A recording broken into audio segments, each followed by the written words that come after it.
Bonjour à tous et bienvenue dans cette nouvelle vidéo review. Aujourd'hui je vous retrouve pour une grosse réplique longue AEG, comme vous le voyez à la photo, bon c'est pas exactement ce modèle. Aujourd'hui c'est une première sur ma chaîne, je vais vous présenter une mitrailleuse sur la chaîne, donc c'est plutôt cool, ça fait longtemps que j'avais envie de le faire. Donc comme vous le voyez à la boîte, il va s'agir des nouveaux modèles de mitrailleuses de chez Specna qui est sorti il y a pas si longtemps. Specna a décidé de sortir la gamme SA249 Core, des mitrailleuses type M249, mais donc plusieurs modèles, hein, vous allez voir, et qui sont plutôt intéressants d'une par le prix, par le poids et aussi par leur modularité, on va dire. La boîte, c'est une grande boîte cartonnée très large, très grande, donc je peux pas tout montrer. Vous aurez une étiquette sur le dessus, donc ça sera toujours la même, hein, ça sera toujours ce modèle-là qui sera présenté. Alors dans la boîte, il n'y a pas ce modèle-là, je vous le dis tout de suite. Notez que la boîte a une petite poignée de transport si jamais vous n'avez pas de quoi ranger la réplique au début. Hop, ça va se présenter comme ça sous forme de polystyrène. Et voilà. Donc ça se présente comme ça à l'intérieur, on a la réplique calée dans du polystyrène, et sur le côté gauche, vous allez voir un petit peu ici, vous avez la Mobox. Donc je vais enlever la réplique de la boîte et je vous retrouve juste après. Et voilà donc la réplique de la SA249 MK2.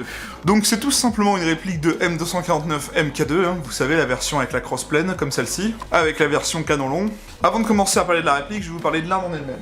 La M249 Light Machine Gun, LMG en français, anciennement M249 Squad Automatic Weapon, ou SAW, est l'adaptation pour l'armée américaine de la mitrailleuse FN Minimi, une mitrailleuse belge fabriquée par la FN Herstal. La M249 est fabriquée aux États-Unis en Caroline du Sud par la filiale américaine de FN Herstal, FN Manufacturing LLC. Elle est largement utilisée dans les forces armées américaines, elle a été introduite en 1984 après avoir été jugée comme la plus efficace d'un certain nombre d'armes candidates, afin de remédier au manque de puissance de feu des armes automatiques dans les petites unités. Elle fournit aux escadrons d'infanterie le lourd volume de tir d'une mitrailleuse combiné avec une précision et une portabilité proche de celle d'un fusil. La M249 fonctionne par empreinte gaz et possède un système de refroidissement par air. Elle dispose d'un canon à changement rapide permettant au tireur de remplacer rapidement un canon surchauffé ou coincé. Un bipied repliable est fixé près de l'avant de la mitrailleuse, mais un trépied M192 LGM est également disponible. Elle peut être alimentée à la fois par des chargeurs de munitions reliés entre eux et par des chargeurs Stanag comme ceux utilisés sur les M16 et M4. Cela permet aux mitrailleurs de l'arme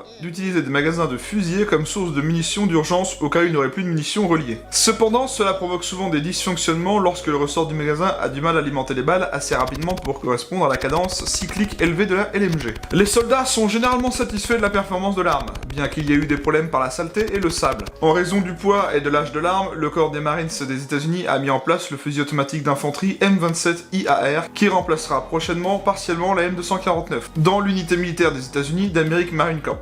En plus des forces armées américaines, la M249 est en service en 2020 au sein des forces armées des pays suivants: Afghanistan, Colombie, Hongrie, Irak, Liban, Malaisie, Népal, Philippines et Thaïlande. Ici, nous avons une version Airsoft de la marque Specna, Specna Arms. Specna Arms est une marque réputée dans le monde de l'Airsoft, proposant des répliques, pièces internes et accessoires de qualité soumis à un cahier des charges spécifique. On retrouve ici la réplique de soutien SA249 MK2 Core, basée sur un modèle de M249 MK2. Certains éléments des mitrailleuses légères Specna sont en polymère afin de réduire leur poids et de rendre la réplique plus maniable. Les pièces en polymère comprennent le receveur, le couvercle anti-poussière avec un rail gris, les mires, la crosse, le chargeur et la poignée du pistolet. Les pièces en métal comprennent les éléments restants tels que le garde-main avec un ensemble de rail gris, le canon externe, le puits de chargeur, le gaz tube et le cache-flash. La mitrailleuse légère Specna Arms comprend plusieurs pièces en acier, un bipied, un verrou de canon externe, un support de crosse, un ponté, une poignée de transport, ainsi que toutes les broches et éléments d'assemblage. Elle comporte aussi le système de changement de ressort rapide ESA. Ce système est intégré à toutes les répliques Specna SA249. La réplique est alimentée par une gearbox type M249 en métal et robuste, qui se caractérise par sa grande durabilité et sa bonne fiabilité. La gearbox est composée des éléments suivants: ressort principal M120, roulement à billes de 8 mm, guide de ressort à roulement à billes, et une chambre hop-up rotative en métal. Elle est livrée avec une ammobox de 2500 billes en polymère, qui fonctionne avec deux piles de type AA non fournies. Donc voilà ce qu'est la SA249. On va pas tarder, je vais commencer par l'aspect visuel, le marquage marquage, etc. Hein. Alors en fait, sur la réplique, il y en a quasiment aucun. Il y a que le Specna Arms Industries, et c'est tout. C'est pas une réplique officielle licenciée Fenerstal, hein, loin de là. L'utilisation de la réplique, eh ben, c'est plutôt simple. Écoutez, c'est un AEG standard, hein, donc c'est juste que c'est une mitrailleuse. Donc on a une batterie et une gearbox, hein, qui va tout simplement entraîner les billes, avec un système de piston, comme une réplique d'assaut standard. Les billes seront fournies avec une ammo box comme celle-ci, donc ça c'est entre guillemets le chargeur de la réplique. Bon, on va y revenir après. Je vais vous montrer toutes les choses intéressantes de la SA249. On va commencer par les matériaux, parce que je pense que c'est ce qui est intéressant sur une réplique de type mitrailleuse, quand on aime bien avoir le réalisme. Elle n'est pas full métal. Voilà, comme ça c'est clair. La réplique a vraiment été optimisée pour être le plus légère et plus maniable possible, et c'est ce que cherchait Specna à faire ça. Au niveau des pièces en métal, on va voir tout ce qui est le bipied. Je vais vous montrer après, le bipied est ici, il est dépliable. Hein. Donc le bipied est en acier, le canon externe, la poignée de transport sur le dessus, le ponté et quelques pièces de visserie tout simplement. Après, il y a beaucoup de polymère, donc ce que j'entends par polymère, on a tout simplement le cache-poussière, donc cette partie-là, là en gros. Bien évidemment, la crosse, le corps, le garde-main, la partie supérieure au-dessus du garde-main, là où il y a les trous d'aération sur l'arme, et bah, c'est du polymère. Même le levier d'armement juste ici, c'est du polymère, c'est pas du métal, et ça c'est vraiment dommage. Ils auraient pu au moins nous mettre le levier d'armement en métal, à tel point que même les organes de visée sont en polymère, pour vous dire. Donc il y a deux écoles. D'un côté on aura une réplique plus maniable et plus légère, de l'autre on va avoir un truc vraiment pas réaliste pour le coup. Personnellement, si moi je voudrais une M249, c'est aussi la mitrailleuse que je voudrais avoir en airsoft, je m'arrangerais à la prendre la plus réaliste possible, donc je sais que celle-là, elle serait pas faite pour moi. Après, l'avantage de cette réplique, c'est que c'est une mitrailleuse, et cette mitrailleuse est en moyenne à vendre dans les 320 ou 315 €. Alors oui, pour une batteuse, c'est pas cher du tout. On est à peu près dans les mêmes tarifs que la Cybergun en full polymère, mais là, la différence, c'est qu'on a quand même quelques pièces de métal. Bon, l'utilisation est plutôt simple. Hein. Au niveau sécurité, on va avoir ce bouton juste ici, qu'on appuie et qu'on ressort de l'autre côté pour la sécurité. Donc, elle bloque la queue de détente, vous voyez. Là, je peux plus rien actionner. Donc, si je la réactive, hop, on peut actionner, nickel. On a un bipied dépliant qui est en dessous, donc pour ça, on pince et on le sort. Comme ceci. Donc là on pourra poser la réplique, c'est très très pratique. Le bipied est bien évidemment réhaussable, on appuie sur ces loquets et hop, on peut augmenter la taille du bipied, histoire de la rendre un peu plus haute. Donc pour le replier, bah, c'est simple, on pince et on vient le rabattre dans son emplacement. Hop. On a la poignée de transport qui est très solide parce que là je la tiens à une main, on peut la porter, hein, donc elle est en acier, vous pouvez y aller, pas de problème. À l'avant, on pourra démonter le canon externe en dévissant, donc voilà, on est sur du 14 mm anti-horaire tout simple, mais notez qu'on voit le canon externe apparent, donc du coup c'est un peu dommage. Du coup c'est un canon externe qui va vraiment loin, donc au niveau portée je pense que ça va pas être mal. Bien évidemment, vous pourrez aussi enlever le cache-flamme qui est tout au bout. Il y a une petite vis de sécurité type Allen à enlever avant. Et pareil, vous retrouverez un pas de vis 14 mm anti-horaire. On peut bien évidemment relever le cache-poussière, donc pour ça, on appuie sur les deux loquets, un de chaque côté, là, voilà et là, hop. Et là, on relève le cache-poussière.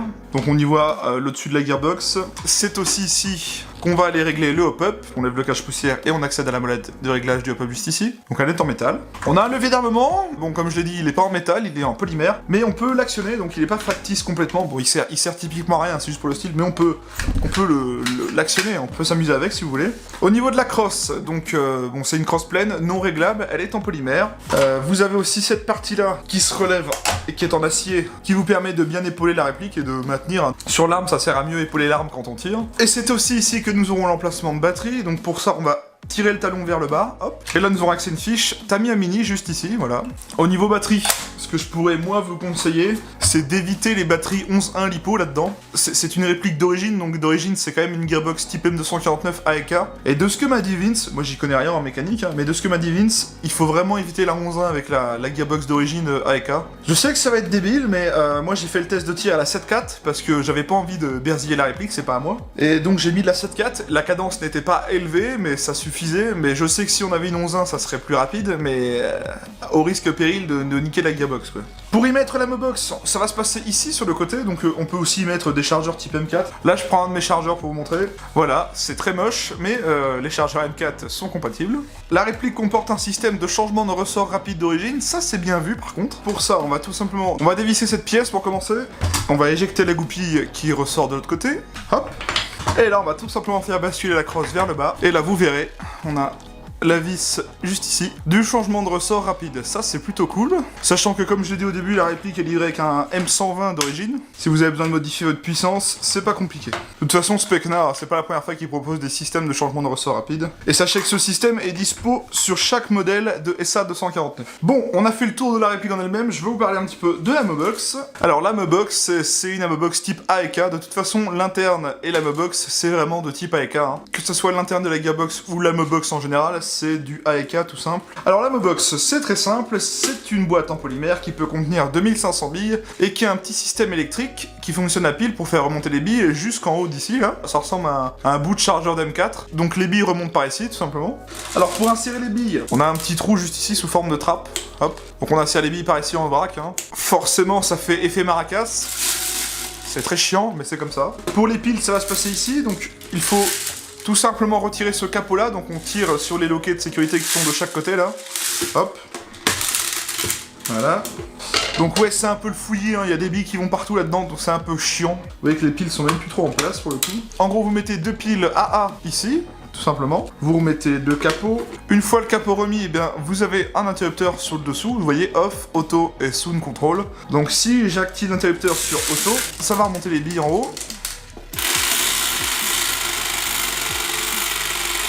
Donc ouais, ça fait un bordel pas possible, je vous l'accorde, on peut pas faire mieux. Donc pour l'insertion de la Amobox, on va tout simplement glisser la Amobox sur les rails situés en dessous de la réplique. Hop, il faut mettre l'adaptateur avant, et ensuite faire coulisser la Amobox. Voilà. Et là, la Amobox est fixée à la réplique.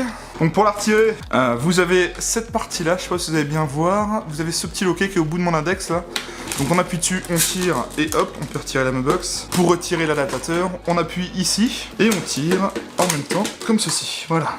J'aimerais qu'on aborde un petit peu les finitions de la réplique, je vais m'expliquer. Comme je vous l'ai dit tout à l'heure, la réplique est beaucoup en polymère, à tel point que même les organes de visée d'origine sont en polymère. Cette partie, donc l'organe de visée arrière, n'est pas réglable du tout. Tout l'organe de visée est en polymère, c'est-à-dire que même ce qui sert normalement à régler la dérive, une vis en polymère, moulée sur du polymère, en gros ce n'est pas réglable, c'est complètement factice, à tel point que la vis se barre et qu'il n'y a même pas de pas de vis. Comme je vous l'ai dit, hein, c'est loin d'être réaliste, je pense pas que Specna cherche à faire le réalisme là-dessus, mais je veux juste noter ce point pour les gens qui seraient éventuellement comme moi en quête d'une M249 ultra réaliste quoi. Moi je cherche vraiment une M249 full metal qui soit vraiment le plus proche du vrai, et je sais que cette Specna, malgré ses qualités, n'est pas pour moi. Sachez que la gamme Specna SA249 est assez bien fournie, je m'explique, je vous mets une image en arrière-plan pour vous montrer.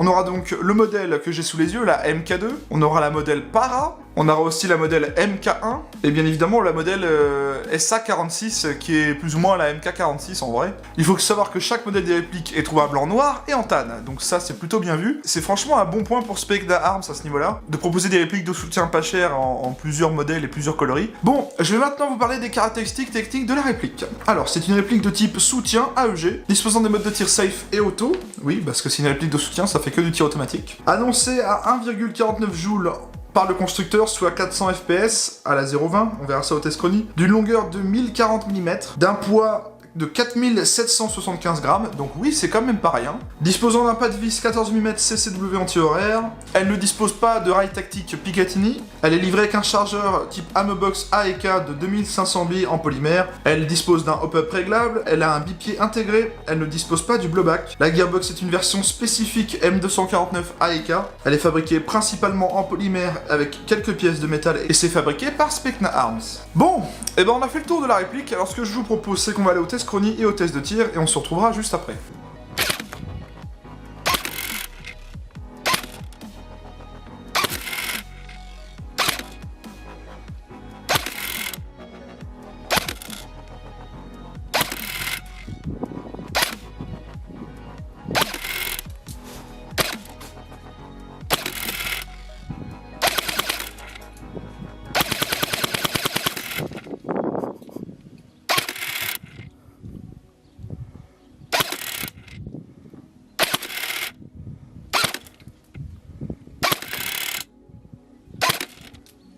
Test de tir de M249 SAU de chez Specna Arms. Je suis en 7.4 typo.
Bien, je ressors du test de tir. Cette réplique serait parfaite pour les joueurs qui souhaiteraient passer en type soutien ou avoir une réplique de soutien à pas trop cher, et qui ne souhaitent pas forcément le réalisme de la vraie arme ou les vrais marquages. Les performances de tir sont largement correctes. En 7-4, on n'a pas une cadence très élevée pour une batteuse, mais bon, ça fait le taf quand même. Le hop-up fait dans l'ensemble plutôt bien son travail, hein, à 30-40 mètres on touche quand même, bon de toute façon en full on arrive forcément à toucher à cette distance-là. Et puis le but de la batteuse c'est vraiment de couvrir ses potes et d'être d'un aspect un peu tactique, donc pour ça elle remplit bien le rôle. Tout ce que moi je peux vous dire c'est que c'est une réplique très abordable pour ceux qui n'ont pas trop de budget pour acheter une grosse batteuse, pour ceux qui n'ont pas trop envie de porter quelque chose de très lourd toute la journée, bon il y a quand même près de 5 kilos, donc bon faut quand même la porter à la longue. Franchement, ça peut être une très bonne réplique de soutien pour les petits budgets, pour les débutants, parce qu'on est dans les 315 € en moyenne, pour les collectionneurs, ou même pour les gens qui n'ont pas forcément besoin des licences et de l'aspect réaliste de l'arme. Bien, si vous êtes intéressé par cette réplique, sachez qu'elle est à vendre chez mon partenaire à 214,90 €.